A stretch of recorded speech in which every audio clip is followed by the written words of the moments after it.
Olá, estamos de volta com Feitos e Efeitos. Como é que eu seleciono os meus entrevistados?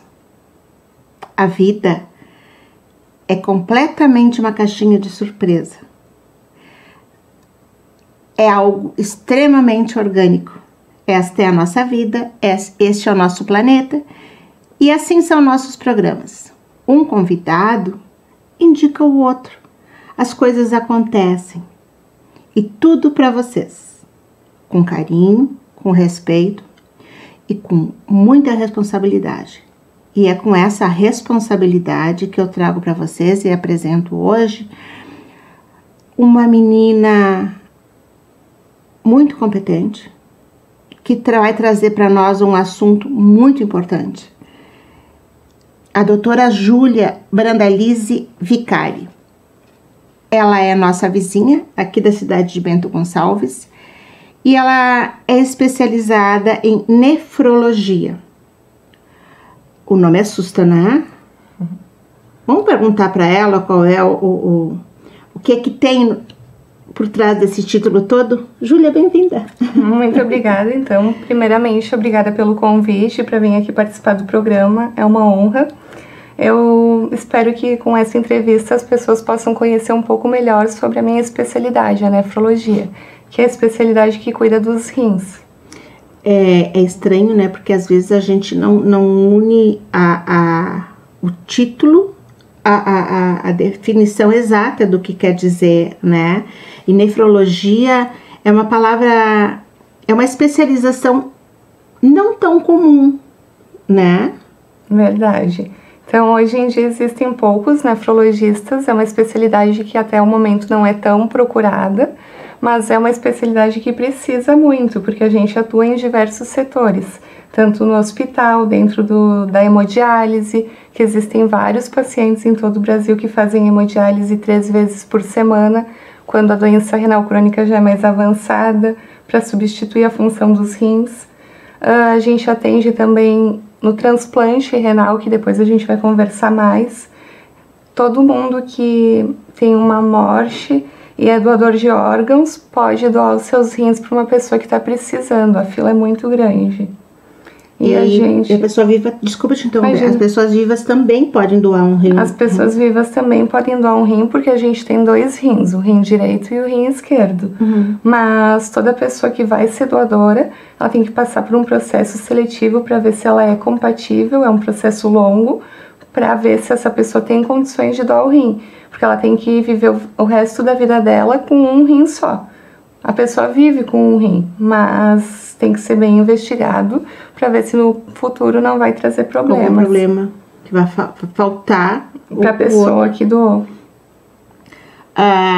Doutora Júlia, tu mora em Bento, é de Bento, natural de Bento? Eu sou natural de Bento Gonçalves, atualmente eu moro em Bento há mais ou menos 2 anos.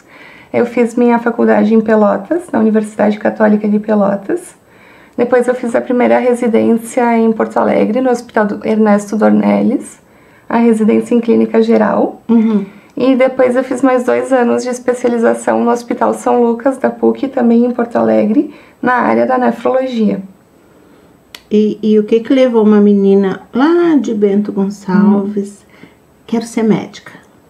A ajudar as pessoas, porque tem muitas pessoas que precisam. Eu acho que gostar de ajudar o próximo foi o que me levou a escolher a medicina. Tem alguém da família já na área da saúde que trabalha? Na minha família não tinha nenhum médico e ninguém na área da saúde. Eu fui a primeira. Atualmente meu noivo é médico também, mas se não, antes não tinha ninguém. Eu ia te perguntar se era casada. Não, ele eu também sou noiva. é médico. O casamento vai ser no final desse ano. Ele é médico também. Qual é a especialidade dele? É emergencista, que é outra especialidade que também não é muito conhecida. Ele trabalha só na emergência, recebendo os pacientes graves. Só no hospital, daí não atende em consultório. Hoje em dia tem umas especializações diferentes, né? Uma novidade e especificamente se abre um leque dentro, né, de algo que parecia tão restrito, né, na medicina, e a nefrologia é A gente ouve tanto falar, ai, fulano precisa fazer hemodiálise, ai, os rins, a doação dos rins a gente ouve falar, mas a gente a gente ouve muito pouco, doutora Júlia, o que leva, sabe, chega a uma situação mais grave que nem essa? Então, a doença renal crônica, geralmente, ela não dá sintomas, então a pessoa vai levando a vida sem saber que possui a doença. Existe agora uma campanha a nível mundial para as pessoas conhecerem a doença renal crônica. Que veio até o folder aqui, com foi dia 13 de março agora, né? Isso. O Dia Mundial do Rins. Ele acontece toda segunda quinta-feira do mês de março, tá? Todo ano.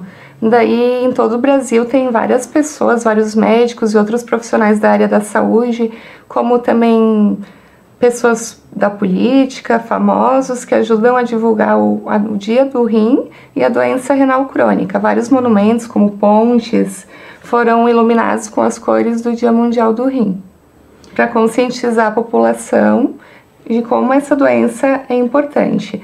O tema desse ano é Seus Rins Estão Ok? Dose sua creatinina. Porque os exames de sangue, eles não são, que a gente faz assim periodicamente, eles não são completos, né? Geralmente tem algumas partes do exame que é solicitado através de algum efeito colateral que o médico diagnostica na hora da consulta, né? Isso. E essa creatinina é feita sempre? Depende do médico que acompanha a pessoa. Seria para ser dosado pelo menos uma vez por ano em todas as pessoas que procuram atendimento. Mas depende muito de onde a pessoa vai buscar atendimento, de onde ela faz acompanhamento, se o médico generalista é capacitado para investigar outras coisas. Mas é um exame que deveria pelo menos uma vez por ano estar na dosagem das pessoas que buscam atendimento, que fazem acompanhamento. E pessoas que têm fatores de risco têm que ser dosado mais seguido. Diabéticos e hipertensos são os principais doentes que vão ter problema nos rins no futuro. Esse meu silêncio é que tá doendo meu estômago agora. O hipertenso, né? Das pessoas de idade, obesas, né? Tô aqui, tô levantando bem minha culpa. Doutora Júlia, qual é a função dos rins? Então, os rins, eles têm várias funções no organismo. Eles produzem a urina, né? Filtram as substâncias. A gente tem várias substâncias tóxicas que têm que ser eliminadas e eles são quem vão filtrar as substâncias tóxicas do organismo. Eles também fazem o controle hormonal, regulam ali alguns hormônios, controlam a ativação da vitamina D, estão associados também com o cálcio nos ossos, com os níveis de pressão arterial, com a eliminação de certos medicamentos, né, a depuração. Então quer dizer que a pressão arterial também passa pelos rins, tem uma responsabilidade. Eles têm responsabilidade sobre a pressão arterial, sim. E quais são os cuidados, por exemplo, assim, eu entrevistei alguns médicos já, e aí eu pergunto, o que é bom pro fígado, o que é bom, né, para tal coisa, o que devo comer, o que eu não devo comer, que atividade física, então, o que ajudaria no tratamento para função regular dos rins? Essa é uma boa pergunta, uma ótima pergunta. O que ajuda os rins é uma coisa muito simples, que muitas vezes as pessoas não têm o hábito de tomar, que é beber água. Tem que tomar água, pelo menos uns 2 litros por dia. 2 litros? Existe um cálculo mais preciso, dependendo do peso da pessoa, para ver quanto que aquele indivíduo necessita por dia, mas é cerca de 2 litros ao dia. Esses dias eu vou contar o que eu faço, que vocês vão se identificar. Aí eu tô lá no Dr. Google, né, e vejo um vídeo, não sei nem se é médico ou não, mas alguém comentando que a cor da urina te diz muito sobre a situação dos teus rins, isso é verdade? Verdade. É? Então, assim, a urina que a gente espera é uma urina clara, quase transparente, um amarelo bem clarinho. Se a urina está mais escura, mais concentrada, isso pode ser um indício de que a pessoa está bebendo pouca água. Mas existem também algumas outras doenças que podem alterar a cor da urina. Quando tem sangue que é visto no vaso, a pessoa tem que ficar um pouco mais preocupada. Pode ser só uma infecção urinária, que o tratamento é fácil? Pode. Mas pode ser algo mais grave também, que tem que ser investigado melhor. Então, quando tem sangue na urina, com certeza tem que buscar atendimento. O odor da urina também interfere em alguma coisa? Já dá um alerta? Se tem um cheiro mais forte, que não é o habitual, pode ser um indício de que as coisas não estão muito bem. E uma outra coisa que as pessoas não costumam pensar é espuma na urina.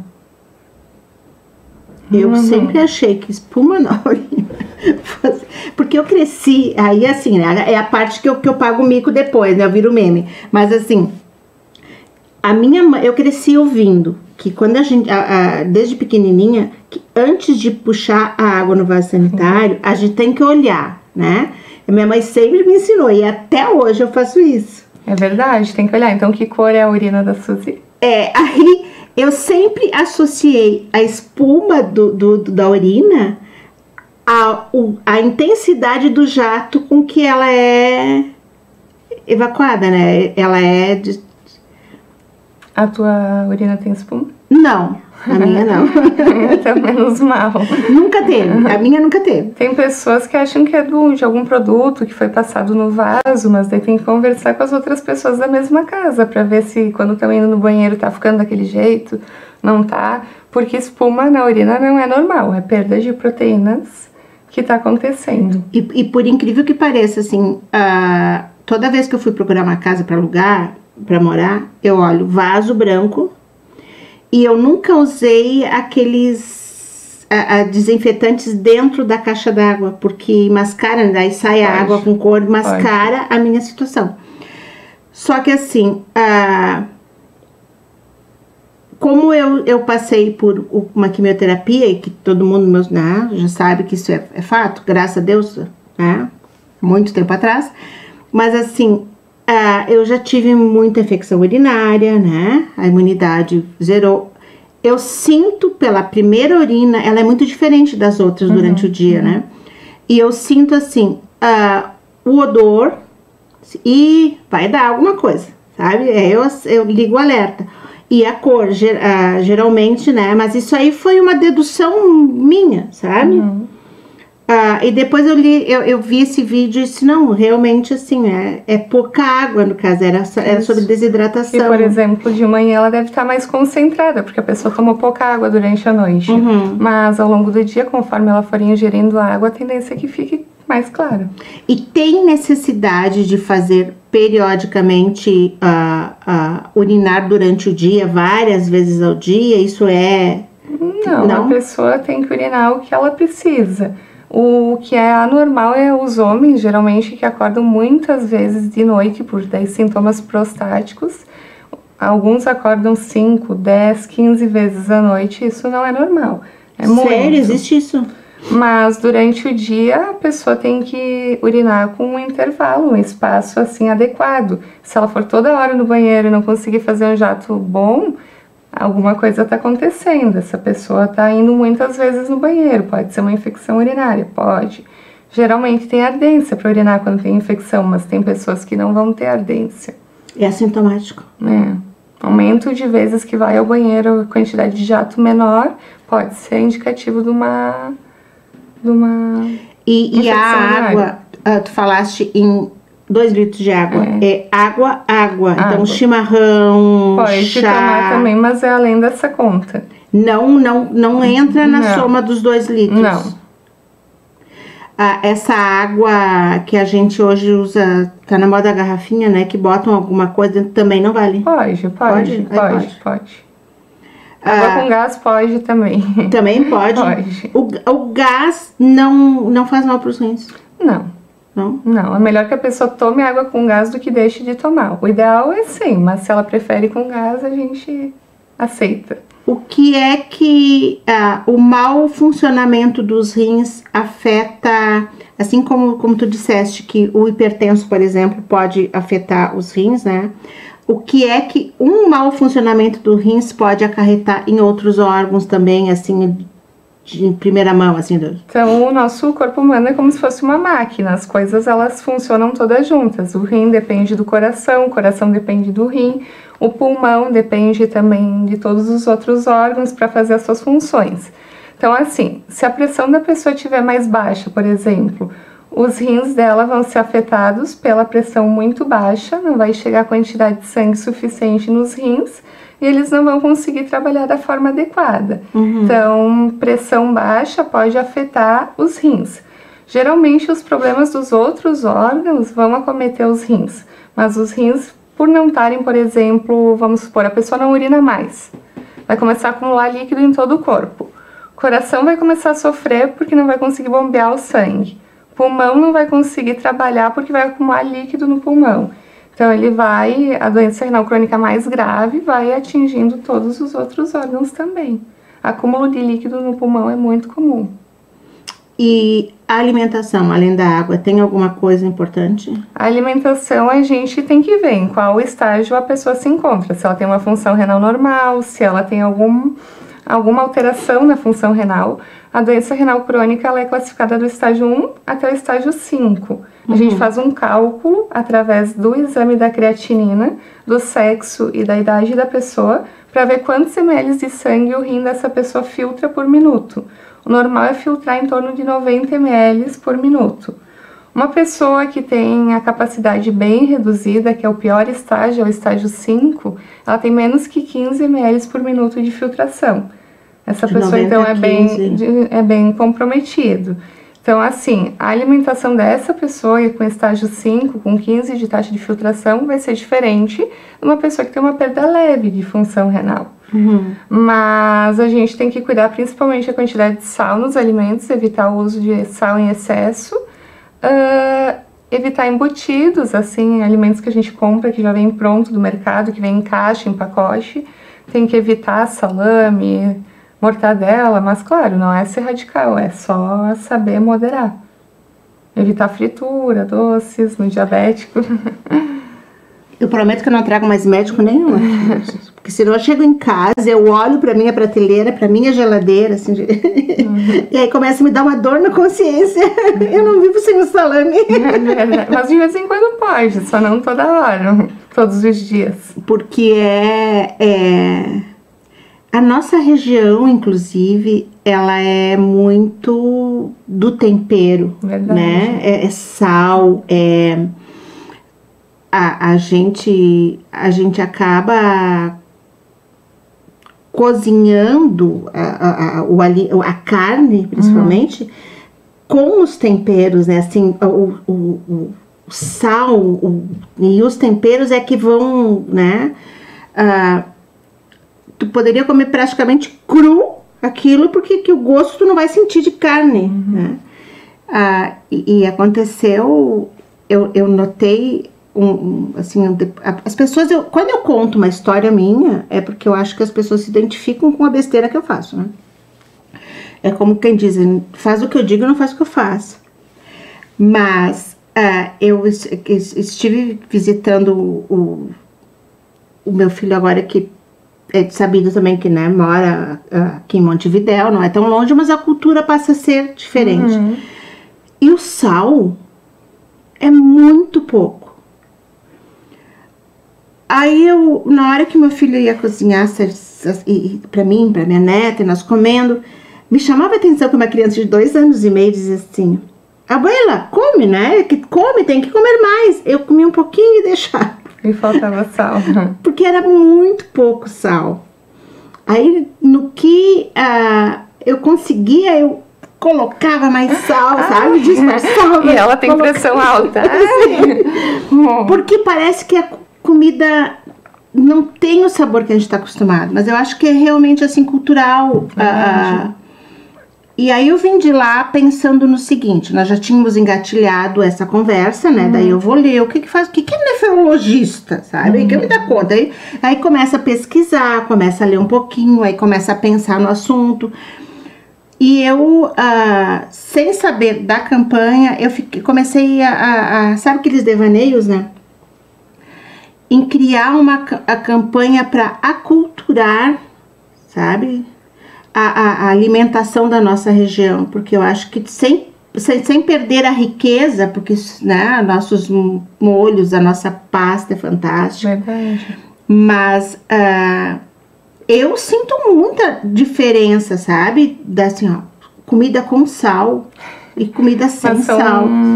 Hábitos, isso muda aos poucos. A gente tem outros alimentos que nem dá pra pôr pimenta, temperinho verde, pra tentar substituir um pouco o uso do sal.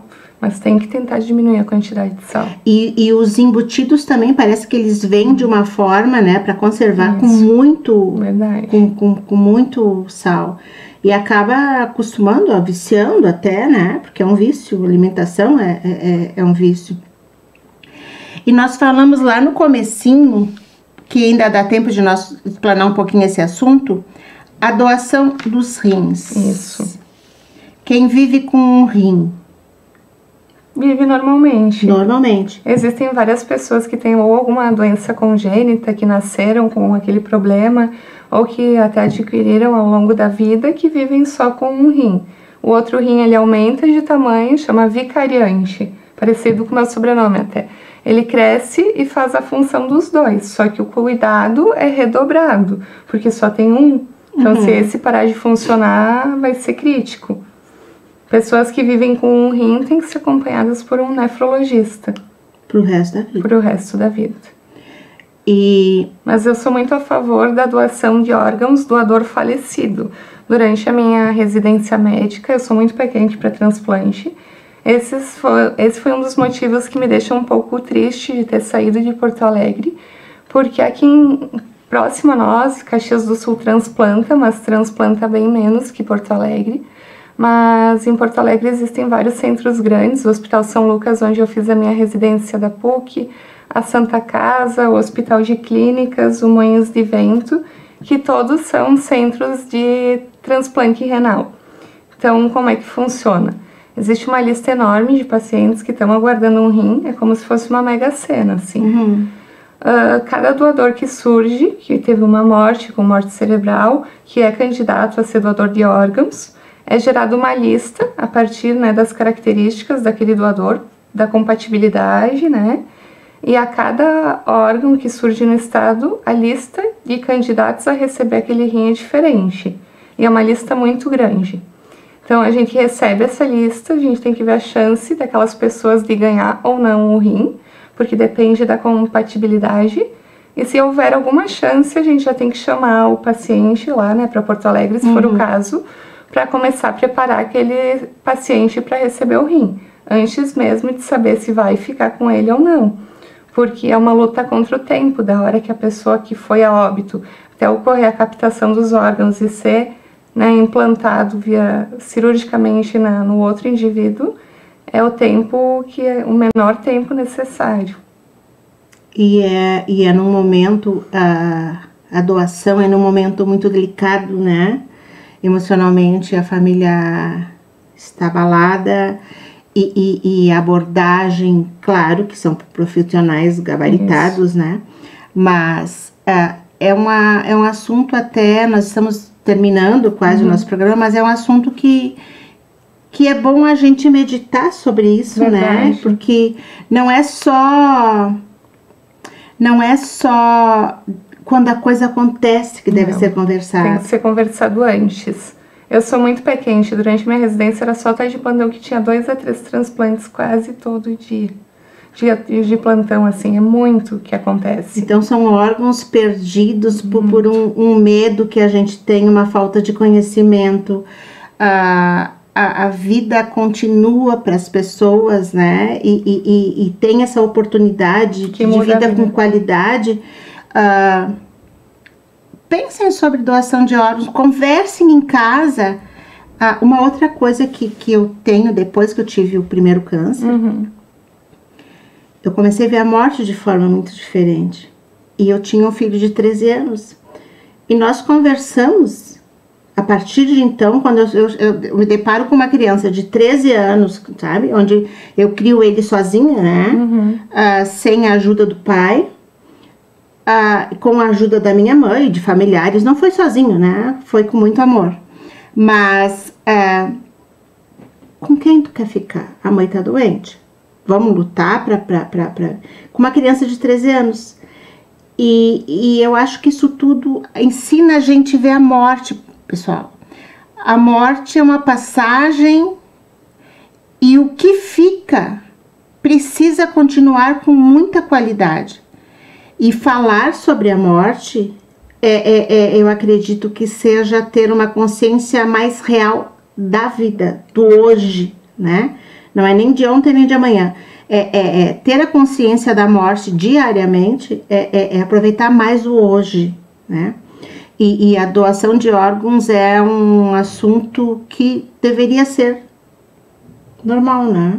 Assim como a doença renal crônica, que as pessoas desconhecem. 1 em cada 10 brasileiros tem doença renal crônica e não sabe. Porque é assintomática. É muito. Ela só vai dar sintomas quando está nos estágios avançados, lá para 4, 5, quando a taxa de filtração está mínima. Doutora Júlia, o que eu não perguntei? Então, assim, o recado que fica é que as pessoas têm que pensar que existe a doença renal crônica, que muitos médicos da atenção básica, dos postos de saúde, cardiologistas e outras especialidades, quando vem uma alteração, costumam nos encaminhar, mas as pessoas têm que ter a consciência que existe essa doença, que um exame simples de sangue, que é a creatinina, pode ver alterações, e quando existe alterações tem que ver se eu tenho que buscar um médico nefrologista ou se eu posso seguir o acompanhamento no meu posto de saúde. Porque as doenças do rim, as doenças que afetam o rim, geralmente têm tratamento. São muitas doenças que podem afetar os rins, inúmeras. E se diagnosticado precocemente, existe tratamento e existe forma de retardar a progressão da doença.